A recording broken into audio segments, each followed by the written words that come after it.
तो आदरणीय जीतन राम मांझी जी का हम लोग स्वागत करते हैं। भविष्य में मुकेश सहनी जी का स्वागत करेंगे। श्री चिराग पासवान जी हैं, तो इसमें दिक्कत कहाँ है? वो तो हमारे ही सांसद हैं, और राष्ट्रीय लोक जनशक्ति पार्टी ही लोक जनशक्ति पार्टी है। मुकेश सहनी जी हट जाएंगे तो मल्लाहों का वोट खिसक जाएगा, कुछ रहेगा नहीं। कुल में कोई दिया बारने वाला नहीं मिलेगा महागठबंधन में, कह रहे हैं आपको।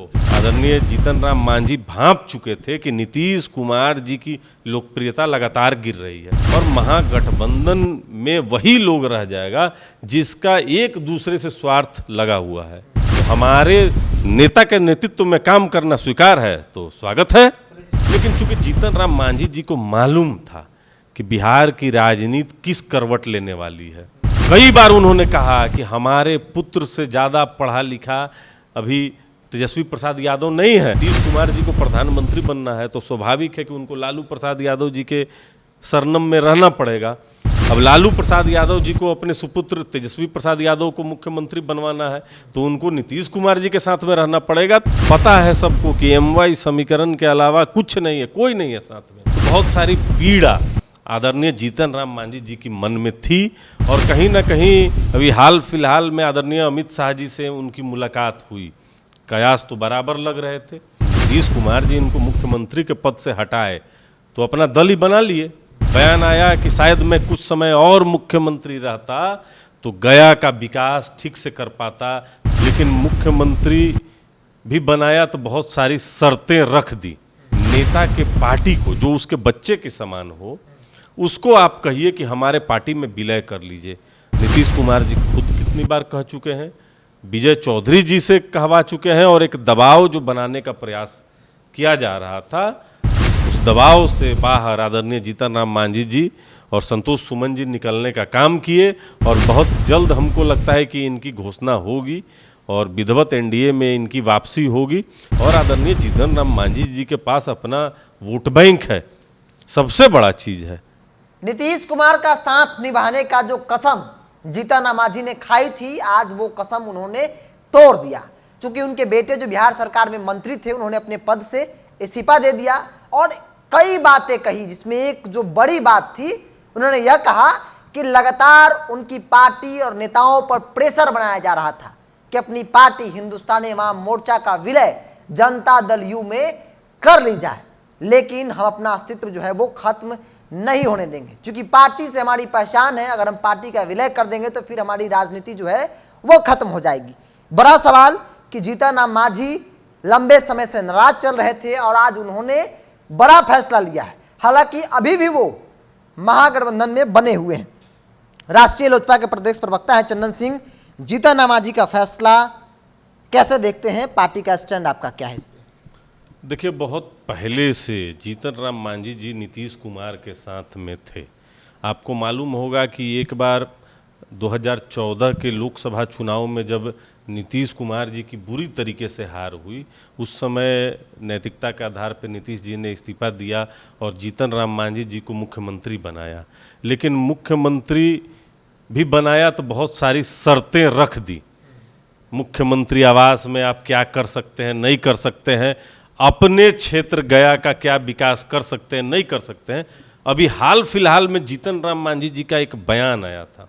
बयान आया कि शायद मैं कुछ समय और मुख्यमंत्री रहता तो गया का विकास ठीक से कर पाता, जो पटना गया रोड है उसका विकास कर पाता। तो बहुत सारी पीड़ा आदरणीय जीतन राम मांझी जी की मन में थी और कहीं ना कहीं अभी हाल फिलहाल में आदरणीय अमित शाह जी से उनकी मुलाकात हुई। कयास तो बराबर लग रहे थे। इधर नीतीश कुमार जी ने भी बहुत सारे ऑफर दे रखे थे, लेकिन चूंकि जीतन राम मांझी जी को मालूम था कि बिहार की राजनीति किस करवट लेने वाली है, जब न्याय की तरफ आपको मुड़ना हो तो आपको NDA के पक्ष में आना पड़ेगा। आदरणीय जीतन राम मांझी भांप चुके थे कि नीतीश कुमार जी की लोकप्रियता लगातार गिर रही है। कई बार उन्होंने कहा कि हमारे पुत्र से ज़्यादा पढ़ा लिखा अभी तेजस्वी प्रसाद यादव नहीं है, तेजस्वी जी नहीं है।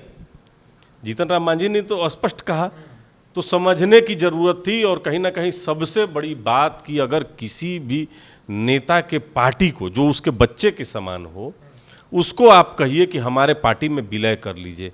नीतीश कुमार जी खुद कितनी बार कह चुके हैं, विजय चौधरी जी से कहवा चुके हैं, और एक दबाव जो बनाने का प्रयास किया जा रहा था, उस दबाव से बाहर आदरणीय जीतन राम मांझी जी और संतोष सुमन जी निकलने का काम किए, और बहुत जल्द हमको लगता है कि इनकी घोषणा होगी और विधिवत एनडीए में इनकी वापसी होगी।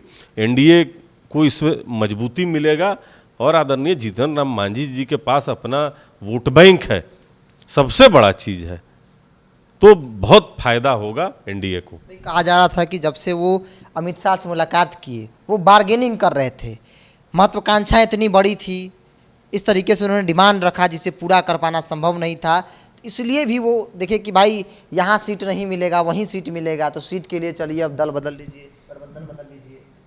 नहीं, देखिए, जब गठबंधन, ये तो जब नीतीश कुमार जी इनको मुख्यमंत्री के पद से हटाए तो अपना दल ही बना लिए, दल बनाकर ही बराबर चुनाव लड़ रहे हैं ना। अच्छा, जब आप किसी पार्टी के मुखिया हैं तो दूसरे दल के साथ आप गठबंधन में तो अपनी सीटें तय करेंगे, आप तय कर लेंगे, तो वो ज़्यादा सहूलियत रहता है। तो हमको लगता है कि कहीं ना कहीं भारतीय जनता पार्टी या एनडीए से गठबंधन से ज़्यादा जनता दल यूनाइटेड और महागठबंधन का ये जो एक दल है, इससे प्रेशर पड़ रहा था, दबाव पड़ रहा था, और आदरणीय जीतन राम मांझी जी कहीं ना कहीं सफोकेशन में थे। इधर बीच उनका लगातार जो बयान आ रहा था, या लगातार संतोष सुमन जी का जो बयान आ रहा था, वो काफ़ी लग रहा था कि कुछ ना कुछ होने वाला है। देखिए, लगातार महागठबंधन के पक्ष से लोग एनडीए में आ रहे हैं, वो चाहे उपेंद्र कुशवाहा जी हों या आदरणीय जीतन राम मांझी जी हों, हाल फिलहाल कुछ दिन बाद देखिएगा कि मुकेश सहनी जी भी आ जाएंगे, तो एनडीए का जो कुनबा है ये बहुत बड़ा हो जाएगा, और महागठबंधन में वही लोग रह जाएगा जिसका एक दूसरे से स्वार्थ लगा हुआ है। तो अब नीतीश कुमार जी को प्रधानमंत्री बनना है, तो स्वाभाविक है कि उनको लालू प्रसाद यादव जी के सरनम में रहना पड़ेगा। अब लालू प्रसाद यादव जी को अपने सुपुत्र तेजस्वी प्रसाद यादव को मुख्यमंत्री बनवाना है, तो उनको नीतीश कुमार जी के साथ में रहना पड़ेगा। तो उधर जो है स्वार्थ का गठबंधन है, और इधर तो बिहार और देश की तरक्की के लिए जो है एक साथ लोग आ। वो तब कह रहे हैं आरजेडी जेडीयू कि भाई कोई आए जाए फर्क नहीं पड़ता है, विचारधारा के खिलाफ लड़ाई है, जिसको आना है स्वागत है, क्योंकि भारतीय जनता पार्टी को हटाना है। कोई अपनी महत्वाकांक्षाओं को लेकर जा रहा है तो उससे कोई फर्क नहीं पड़ने वाला। देखिए, महागठबंधन से हटते के साथ जो एक दलित वोट है वो खिसक गया महागठबंधन की तरफ से, और कहा जाता है कि दलित वोट जब तक महागठबंधन के साथ था वहाँ सरप्लस था वोट, लेकिन जैसे ही जीतन राम मांझी जी हट गए वोट खिसक गया, मुकेश सहनी जी हट जाएंगे तो मल्लाहों का वोट खिसक जाएगा, कुछ रहेगा नहीं, कुछ नहीं है। सिर्फ महागठबंधन में पता है सबको कि एमवाई समीकरण के अलावा कुछ नहीं है, कोई नहीं है साथ में। लौकुश भी तो लौकुश अब कहाँ है, अब कहाँ? अरे इधर भाजपा के प्रदेश अध्यक्ष सम्राट चौधरी जी या उपेंद्र कुशवाहा के साथ रहेंगे, हाँ, अब उधर कुछ है? कुछ नहीं है। कुल में कोई दिया बारने वाला नहीं मिलेगा महागठबंधन में, कह रहे हैं आपको। जो गठबंधन एनडीए जो कमजोर दिख रही थी वो लगता है कि मजबूत हो जाएगा इन लोगों के आने से। नहीं, एनडीए देखिए आदरणीय नरेंद्र मोदी के नेतृत्व में चुनाव लड़ेगा। बात समझिए, लोकसभा का जब चुनाव होगा तो देश देखेगा कि विश्व के पटल पर आदरणीय नरेंद्र मोदी जी ने क्या किया है, आप आज कहाँ खड़े हैं, देश को किस रास्ते पर नरेंद्र मोदी जी ले जा रहे हैं। पिछले 70-75 साल में जो ये अमृत काल कहा जा रहा है, इसमें देश ने कांग्रेस को और कांग्रेस जैसे ही गठबंधन को मौका दिया, और एक भारतीय जनता पार्टी जो एनडीए का एक कुनबा बनाकर देश को चलाने का काम किया गया। दोनों में बहुत अंतर है। आज देश विश्व में एक अपना स्थान रखता है, और ये लोग क्या बात करेंगे। अब चारा घोटाला, लैंड फॉर जॉब, कई मामले ऐसे हैं। देख लीजिए, ममता बनर्जी पश्चिम बंगाल में पंचायत चुनाव हो रहे हैं और अधीर रंजन चौधरी आरोप लगा रहे हैं कि ममता बनर्जी के तृणमूल के जो कार्यकर्ता हैं, नेता हैं, वो कांग्रेस कार्यकर्ताओं की हत्या कर रहे हैं। केजरीवाल जी बोल रहे हैं कि अगर अध्यादेश पर कांग्रेस समर्थन नहीं करेगी तो यह समझा जाएगा कि कांग्रेस भारतीय जनता पार्टी की बी टीम है।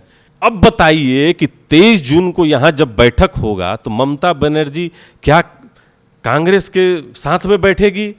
क्या कांग्रेस केजरीवाल के साथ में बैठेगा? तो स्वार्थ के लिए जो गठबंधन किया जा रहा है उसको बिहार और देश समझ रहा है। एक अंतिम सवाल ले लेते हैं। जो गठबंधन की बात आप कर रहे हैं एनडीए की, अब आप इस वक्त दो पार्टियां हैं, भारतीय जनता पार्टी और आपकी पार्टी। मुकेश सहनी आ जाएंगे, चिराग पासवान को लेकर भी चर्चा है, जीतन मांझी आ रहे हैं, तो दलित के कई चेहरे होंगे, तो एक दूसरे का तो काटेगा लो ना भाई, कि जो अकेला है वहाँ पे राज कर रहा था दलितों का बड़ा चेहरा, अब कई दलित चेहरे की एंट्री हो रही है, तो उनका कद तो कमेगा।